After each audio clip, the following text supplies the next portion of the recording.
They all die fighting Spider-Man. It's their fate.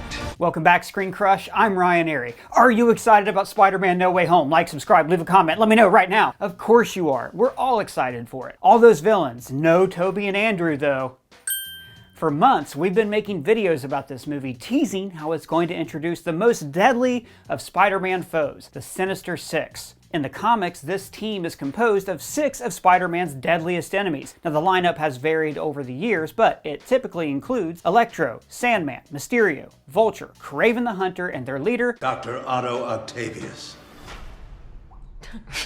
Now, there have been other members over the years like Magog, Hobgoblin, the Beetle, Wrong Beetle, the Shocker, Scorpion. You get the idea. Basically, it's whatever 5 bad guys Doc Ock can recruit at any given time. Now, some classic Spider-Man villains, such as Venom and Carnage, have never joined the team. Venom doesn't really see himself as a villain, so he would never align with these criminals. And Carnage is just too bloodthirsty. Even Kraven the Hunter looks at that dude and says, "Hey man, calm down, like, murder isn't that fun, okay? We have other interests. I like to hunt." Drew Goddard, who was the showrunner on Daredevil Season 1, was developing a Sinister Six movie for years that would have spun off from The Amazing Spider-Man 2. That's why we got this random scene of a guy walking down a shadowy corridor at Oscorp, looking at villain things. I've identified several worthy candidates. If I had a guess, this movie would be a kind of Guardians of the Galaxy, Suicide Squad-esque anti-hero film. And it would have starred, based on the teases, Lizard, Rhino, the Goblin, Electro, Vulture, and Dr. Octopus. But those last 2 villains hadn't even been introduced to the franchise yet. And now we are finally going to see the Sinister Six on screen with Dr. Octopus, Lizard, Green Goblin, Sandman, and Electro. Wait a minute. What is it, buddy? That's only 5 bad guys. Wait, are you sure? Yes, I can only count to 5. Well then, let's figure out who the 6th member of this team could be. There are a few possible candidates. First, I want to run through a few obvious ones that have already been teased in this franchise. Obviously, there's the Vulture. Adrian Toomes was the first villain to know Parker's identity, and Peter ruined his entire life. I'll kill you and everybody you love. The last time we saw him, he was flexing on Mac Gargan in prison, and it seemed like he was on his way to becoming a big deal in the pen. Mike, you and I should stay in touch. Now, Adrian may be locked up, but he still has multiple underworld connections and maybe hidden caches of Stark tech. I could easily see him breaking out of jail, like maybe some of his boys show up with that stolen tech to get him out of prison, or maybe even the Green Goblin or Doc Ock would do it. This wouldn't take too much time away from the movie because we're kind of all expecting to see the Vulture again. So in our last Easter egg video for the trailer, I theorized that the Vulture helps Doc Ock and the Green Goblin get the Stark nanotech that we see in Doc Ock's arms. But then other channels, like Heavy Spoilers, pointed out that it's more like the nanotech travels from Peter's armor onto the arms. So thanks to all of you incredibly helpful commenters for pointing that out. But then again, we actually have seen that Adrian Toomes is still in prison in the Morbius trailer, and that movie doesn't come out till next year. So either this kind of all got shuffled around and Morbius was supposed to come out before this movie, or he's not in this movie at all and Morbius is going to break him out, or they're going to team up in a later movie, or they do break Adrian Toomes out of jail, then he gets put back in jail and he meets Michael Morbius. You know what? It seems very complex. So maybe they're just saving him for another movie down the road. Michael Keaton did recently tease that he's about to shoot a secret Marvel role this week. I'm shooting tomorrow. I'm shooting. You some shooting Vulture tomorrow? stuff. Yeah, man. What are you shooting tomorrow? Some Vulture stuff. Yo, you're Vulture tomorrow. But the other villain is less obvious, and he's the guy who I originally thought would be the main villain of this film, Mac Gargan, otherwise known as the Scorpion. He also has a grudge against Spider-Man. It's not on you. It's on our little spider friend. Now, we've already met this character in Spider-Man Homecoming. In the comics, J. Jonah Jameson pays for this criminal, Mac Gargan, to get a Scorpion suit so he can kill Spider-Man. Gargan turns on Jameson, then later on he hates Jameson, and Spider-Man has to constantly save Jonah from him. Because Far From Home returns J.K. Simmons in this role, I thought for sure we were going to see him create the Scorpion, especially since the Daily Bugle's color scheme is green, just like the Scorpion's costume. Get the Scorpion green armor, that's my color! You serious? But there's a little more legwork involved in setting up a whole origin story for this character. And even though I love Michael Mando, I don't think we'll see him in this movie. Now maybe he'll eventually come back to fight Miles Morales. And the next obvious choice is Mysterio. Sure, Quentin Beck died in Far From Home, but did he really? The guy is a master of deception. So for one thing, we don't get confirmation that he is dead. Peter says, Is this real? and Edith replies, All illusions are down, Peter. not Quentin Beck's life functions have stopped. Also, the video where Beck frames Peter includes footage shot during this death scene. Yes, we do see his VFX guy download the footage, but this definitely seems like Beck went back after the fact to shoot some pickups. In fact, I'm not 100% sure that the Sandman we see in the trailers is the Sandman from the Raimi films. I think it would make way more sense if this was Quentin Beck because he already imitated the Sandman creature in Far From Home. There's no way Mysterio is dead.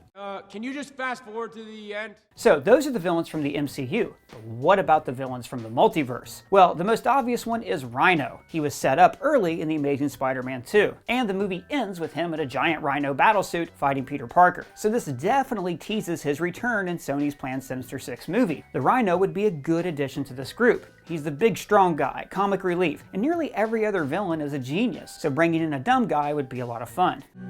New dumb friends.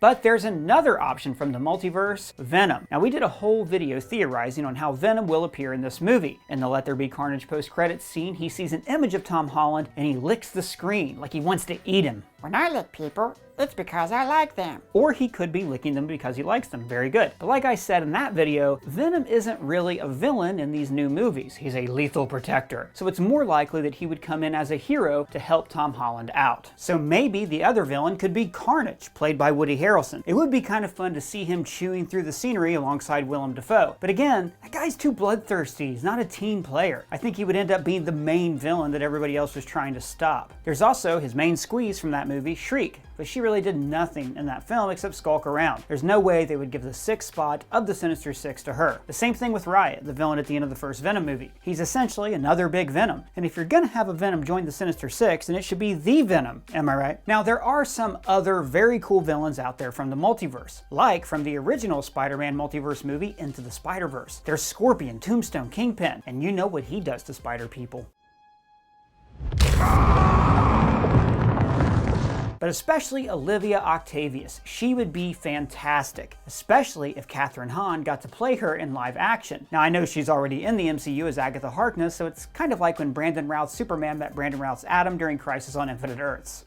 Do you have a gluten sensitivity too? But wait, Doctor Strange says all the villains were killed by Spider-Man in their own universes. Yes, that's a very good point. Well, there are some other spider villains that have died in the movies. For instance, Venom, played by Topher Grace. Now, this take on Venom wasn't that well received by fans, but I always liked it. Grace plays Eddie Brock as a slimy opportunist, the exact opposite of Peter Parker. I like being bad.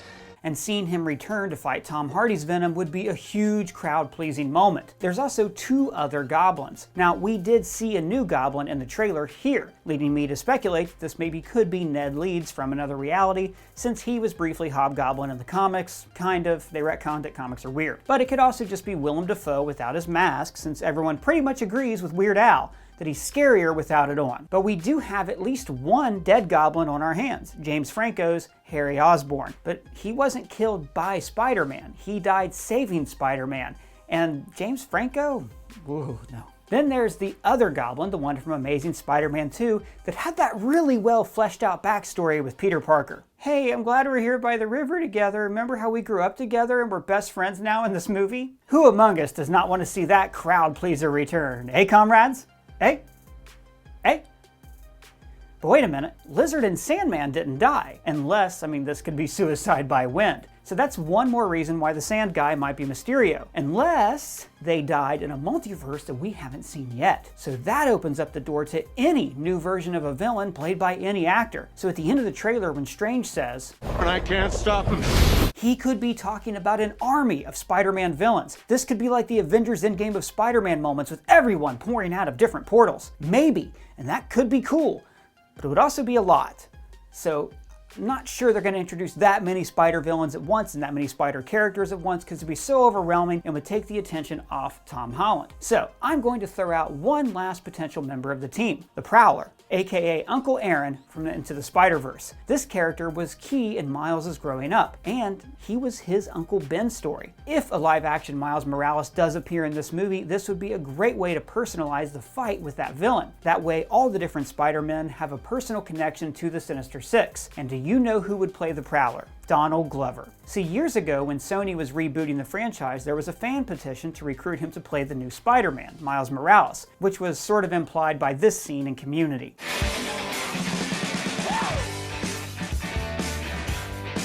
Now, after he aged out of playing Miles, he was cast as his Uncle Aaron in Spider-Man Homecoming. So Miles has already been teased in this universe. I don't want those weapons in this neighborhood. I got a nephew who live here. Honestly, I don't really want to see Donald Glover appear as the Prowler in this movie. I would rather Miles Morales get his own movie and see Glover get the chance to dive into his character, since his Homecoming role was basically a cameo, but a funny one. You know Del Mar's? Yeah, the best sandwich in Queens. Subhaven's pretty good. Well, it's too much bread. I like bread. But I'm still hoping we'll get to see the deadliest on-screen Spider-Man villains of all time. These guys. But let me know which Spider-Man villain you want to see round out the Sinister Six down in the comments below or at me on Twitter. And if it's your first time here, please subscribe and smash that bell. For Screen Crush, I'm Ryan Arey.